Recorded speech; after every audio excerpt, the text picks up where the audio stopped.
D'ici 10 minutes, tu seras capable de bluffer n'importe qui avec ce tour de magie. Alors prends un paquet de cartes et on est parti pour la démonstration. Pour ce tour, j'utilise un paquet de cartes complètement normal, que je vais tout de suite donner à examiner à mon spectateur. Il peut vérifier que les dos sont bien normaux et que toutes les cartes sont bien différentes et mélangées. Avant de commencer le tour, je dois dire quelque chose à mon spectateur. En ce moment, je suis très mauvais. J'ai beaucoup de mal à retrouver les cartes de mes spectateurs. C'est pour ça qu'avant de commencer, je vais directement lui donner le jeu et je vais lui demander de venir récupérer ses 2 cartes préférées.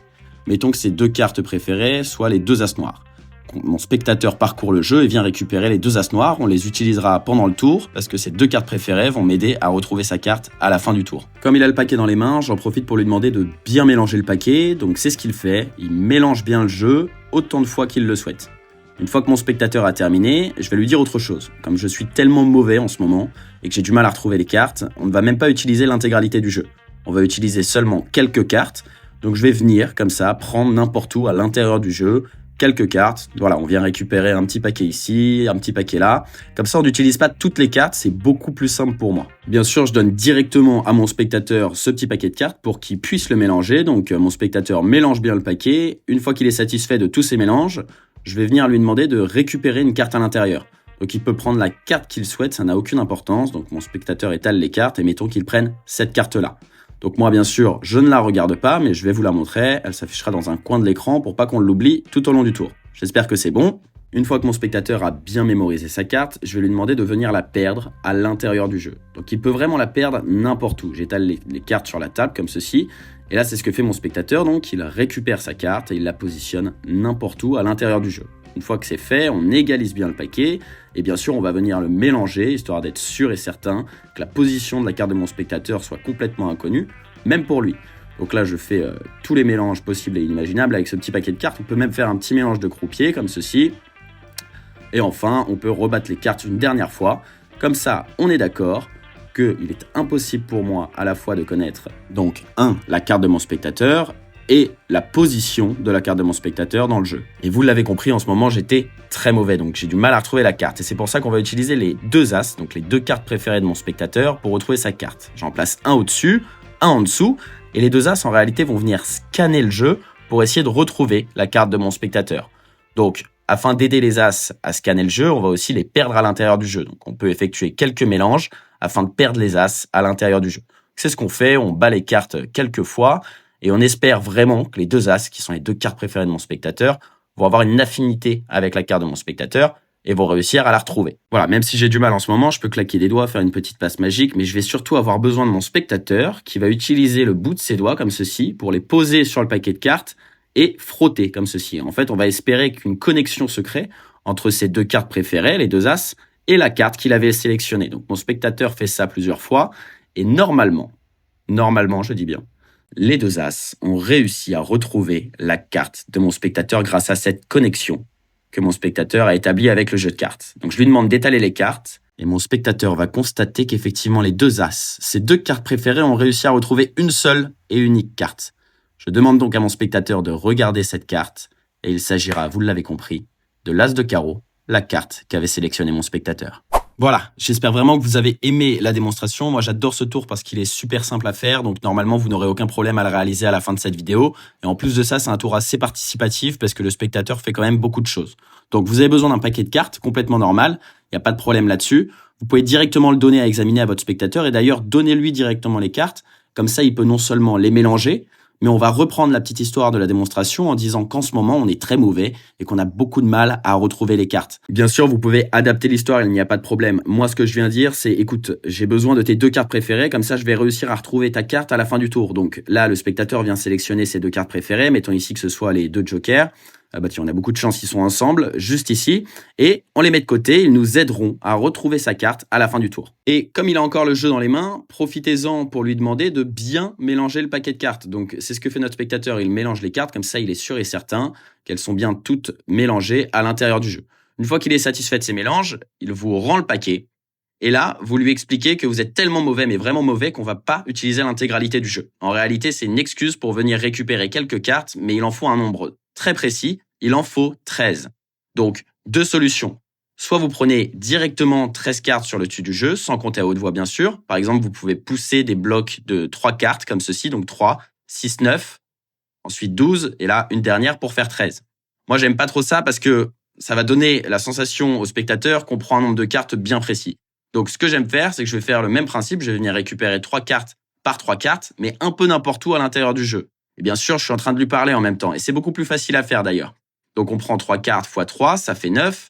Et ensuite, on en redépose 3, ça fait 12.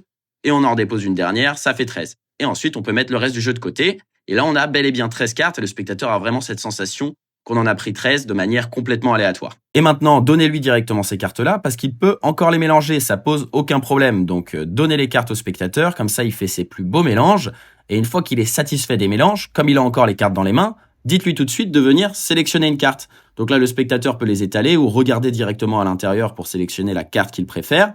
Ici, comme on est dans les explications, on va en prendre une aléatoirement. Mettons celle-ci et on va la regarder parce que c'est les explications. Ici, c'est le 4 de pique. Donc maintenant, très important, vous récupérez les cartes. C'est au tour du magicien de faire 2-3 manipulations, vous l'avez compris. Le 4 de pique, la carte de notre spectateur, nous, ce qu'on veut, c'est la contrôler en dernière position, juste ici. Donc pour ce faire, plusieurs choix, dont un qu'on a déjà expliqué plusieurs fois sur la chaîne. Vous avez le paquet entre les mains, vous demandez à votre spectateur de poser sa carte sur le dessus du jeu, et là vous faites un mélange qu'on a déjà bien expliqué, un mélange à la française, vous prenez la première carte, donc le 4 de pique, et vous battez les cartes par-dessus. Comme ça, instantanément, elle est contrôlée en dessous. Et on peut continuer les mélanges en prenant un peu de cartes comme ceci devant, et avec nos doigts de derrière, on prend aussi la carte de notre spectateur, ce qui fait qu'elle continuera à être en dernière position, et ensuite on bat les cartes par-dessus. Moi, j'aime pas trop faire ça, surtout quand on a aussi peu de cartes, parce que le fait de poser la carte sur le dessus du jeu, notre spectateur visuellement va vouloir essayer de la suivre et il peut vite comprendre qu'on a réussi à la passer en dessous du jeu.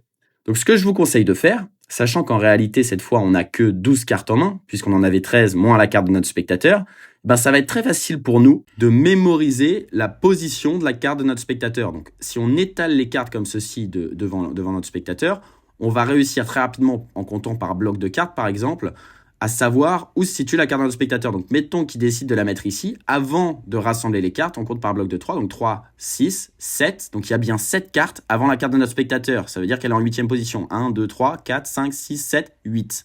Et maintenant donc, on sait que sa carte est en 8e position, on peut rassembler les cartes, bien sûr vous faites ça rapidement, il ne faut pas que ça se voit, et là on va reprendre le même mélange, et on va donc venir récupérer cette carte, afin d'avoir la carte de notre spectateur en première position. Donc ça fait 1, 2, 3, 4, 5, 6, 7. Et ensuite, je passe le reste du jeu par-dessus. Comme ça, on est sûr que la carte de notre spectateur est sur le dessus du jeu. Et c'est seulement maintenant qu'on fait le fameux mélange qu'on vient d'apprendre juste avant, où on prend la première carte, donc la carte de notre spectateur, pour la passer en dessous du jeu. Ensuite, on bat les cartes par-dessus, comme ceci.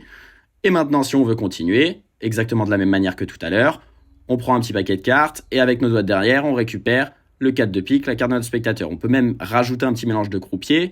Et bien sûr, on fait attention de laisser tomber le 4 de pique, la carte de notre spectateur, en premier. Comme ça, elle est toujours en dernière position. Maintenant qu'on est dans cette configuration, on lui explique que c'est impossible pour nous de connaître sa carte et de savoir où est-ce qu'elle se situe à l'intérieur du jeu.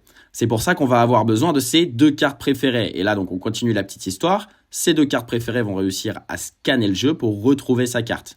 Donc, qu'est-ce qu'on fait ? Comme dans la démonstration, on en place une au-dessus et la deuxième en dessous. Voilà, et maintenant donc on peut étaler les cartes devant lui pour lui raconter cette fameuse histoire. Les 2 cartes préférées vont scanner le jeu et vont réussir à retrouver ta carte.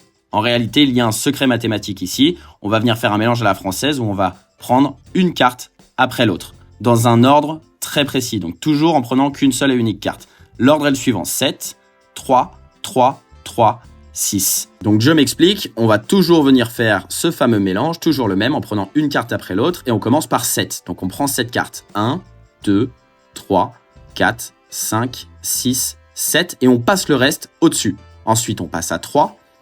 1, 2, 3. On passe le reste au-dessus. On continue avec 3.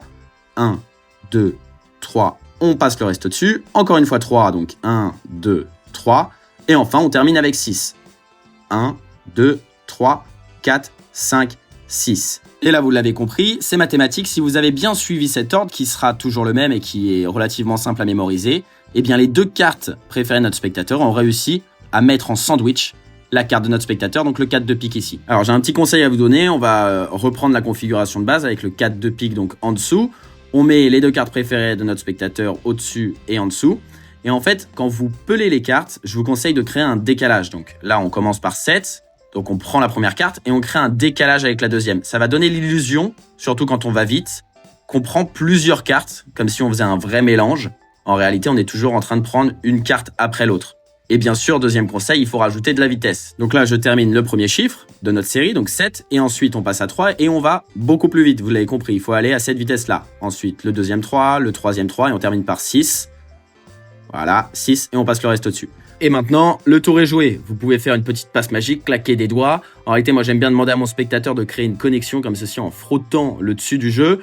Comme ça rajoute du suspense. Et donc maintenant, il fait ça une fois, 2, 3 fois, comme il veut. Et demandez-lui pour rajouter de l'effet, de lui-même étaler les cartes et de lui-même constater que ses 2 cartes préférées ont réussi à prendre en sandwich, entre guillemets, une seule et unique carte.